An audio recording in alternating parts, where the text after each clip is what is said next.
Good evening, everybody. I'm Sean Taylor. I am the principal at Phoenix City Intermediate School. I want to welcome you to Open House.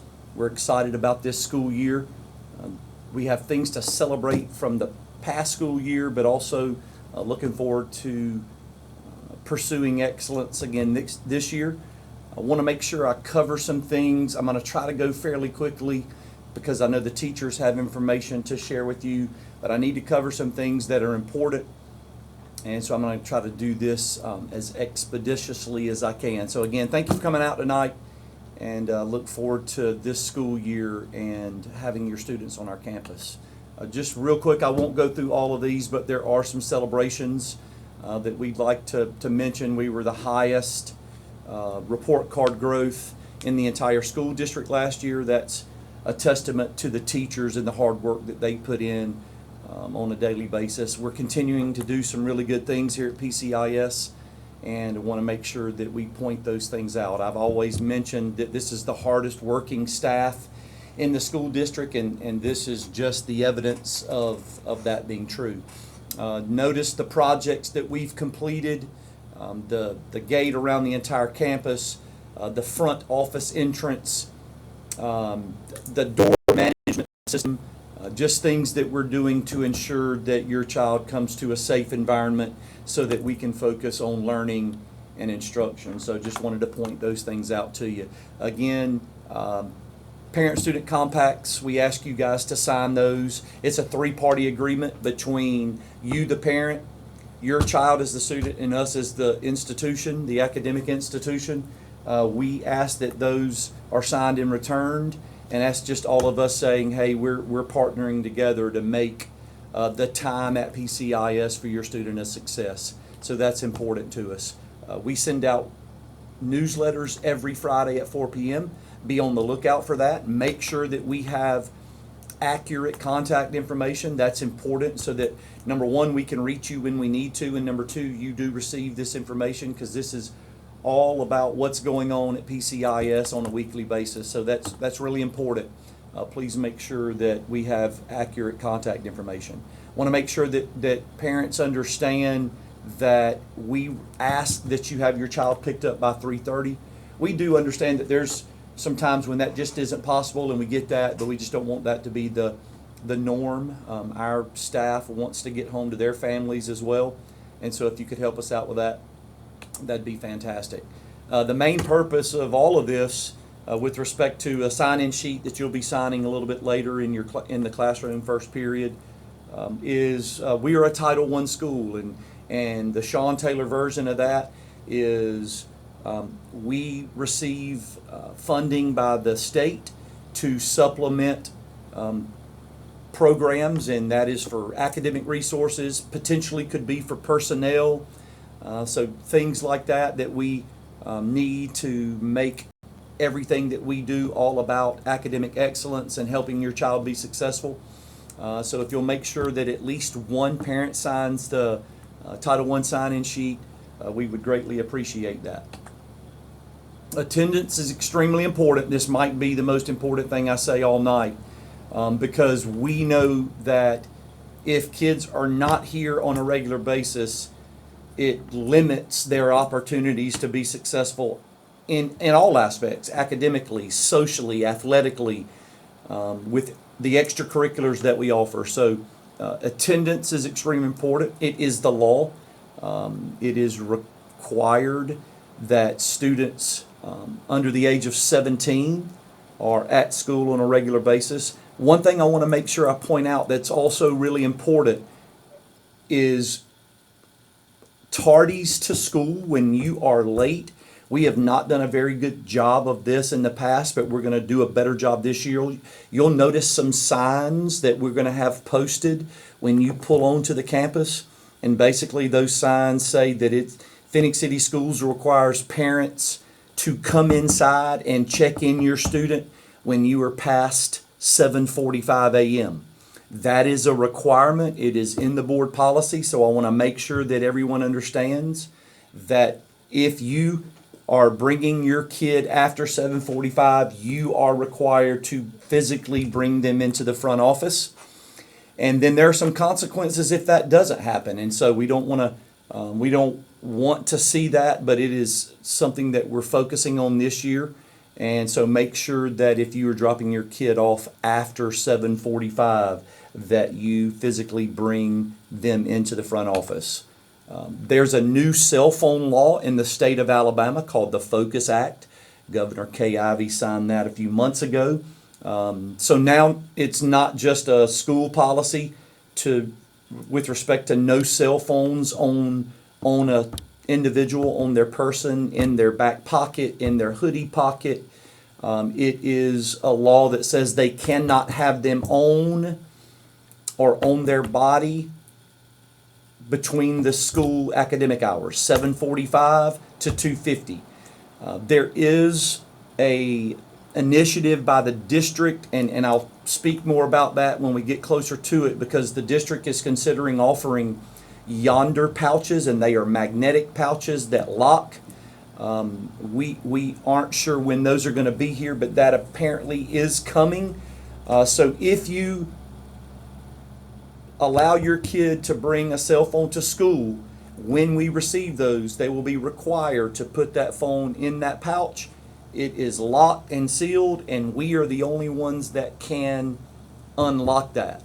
And so be on the lookout for more information. I'll share that whenever I get it and I have more details. But the bottom line is, phones are not allowed. They are to be off and put away, and as long as they remain off and put away during the school day, then everything's okay. They can have them after hours. But the consequences are different than in the past. You can notice those on this slide. I will not go over all of that, but it can be and will be a Class 3 offense on the very first occurrence.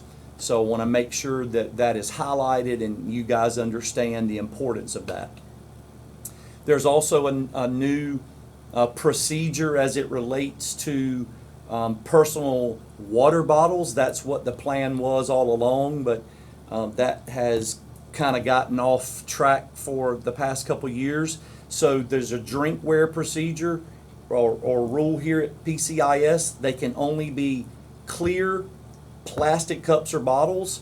We've actually shared that on social media. Thank you, Miss Adams, for doing that. She does a great job. We're PCIS and our social media. But it is clear plastic cups or bottles. No Yetis, no Stanley cups, no stainless steel, whatever the brand is. And they can't be transparent. So they can't be colored plastic cups or bottles. They have to be clear. And it is for water. It is not for soda. It is not for Kool-Aid. It is not for Gatorade. It is not for other colored or flavored packets. That turns into an issue with respect to cleanup, and if they're spilled, especially on Chromebooks and that sort of thing, it just, it becomes a bigger issue and a bigger challenge for us to manage. So the consequences are there. You guys can see that. I will share this presentation with you through Blackboard as long as your emails are accurate and up to date. It also includes listening devices. No Bluetooth headphones, AirPods, earbuds, anything of that nature. Students cannot have those. It kind of goes along with the Focus Act with respect to cell phones, because they can't attach to anything. If the cell phone's off, then it's pointless to have AirPods and earbuds and headphones. If a student needs something for academic reasons in the class, we will provide that.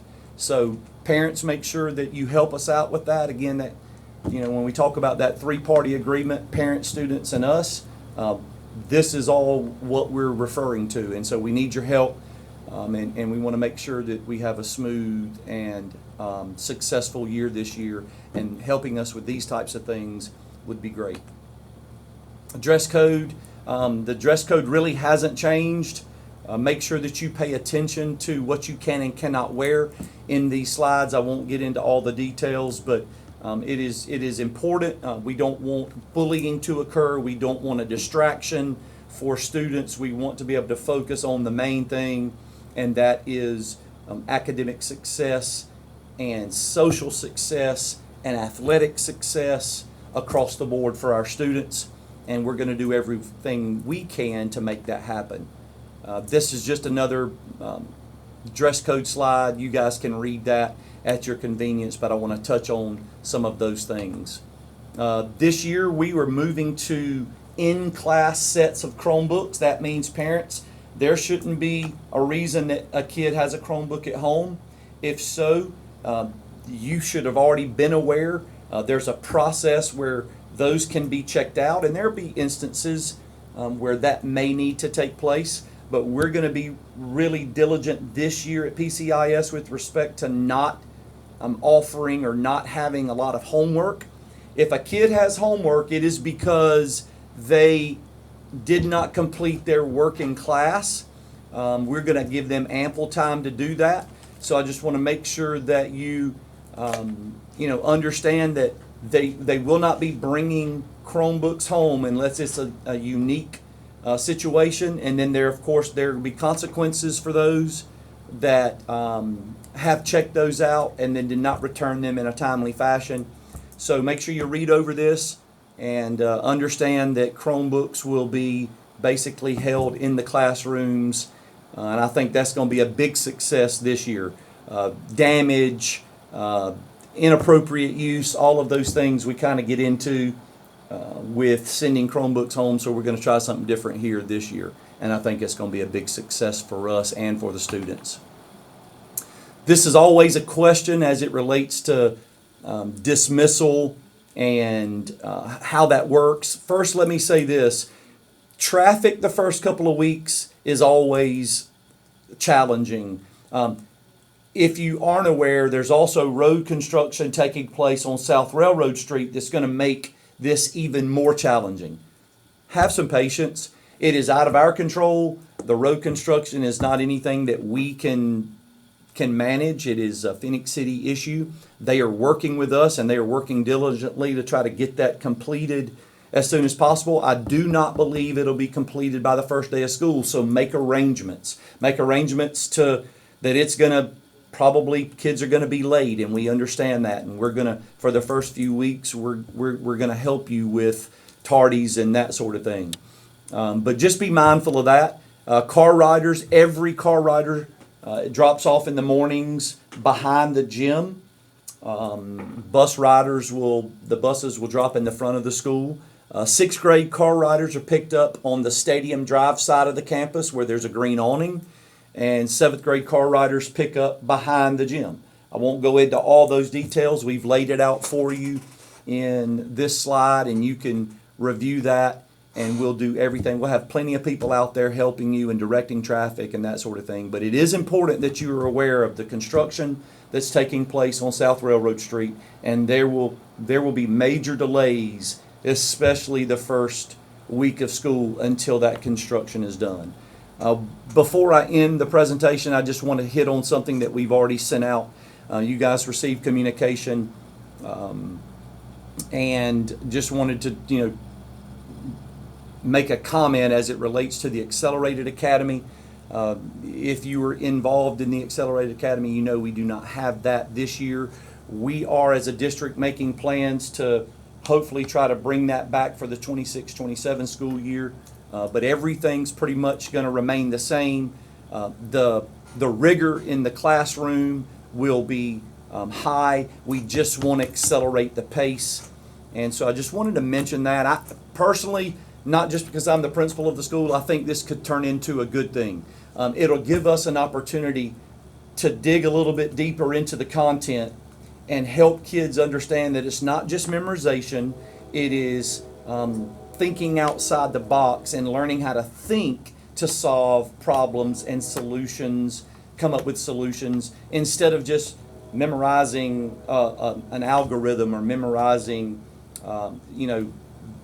specific pieces and just being able to plug and play with answers. We're going to teach them to think. So personally, I think it's going to be a good thing.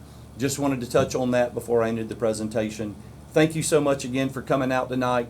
Your involvement is extremely important in your child's success. We want you involved, and we're going to continue to offer opportunities for you to be involved on our campus. So thank you again. Look forward to a fantastic school year. You've got an amazing group of teachers that is willing to work with you and go the extra mile. and we hope that you guys are looking forward to a great school year as well. Thank you so much again for coming out tonight.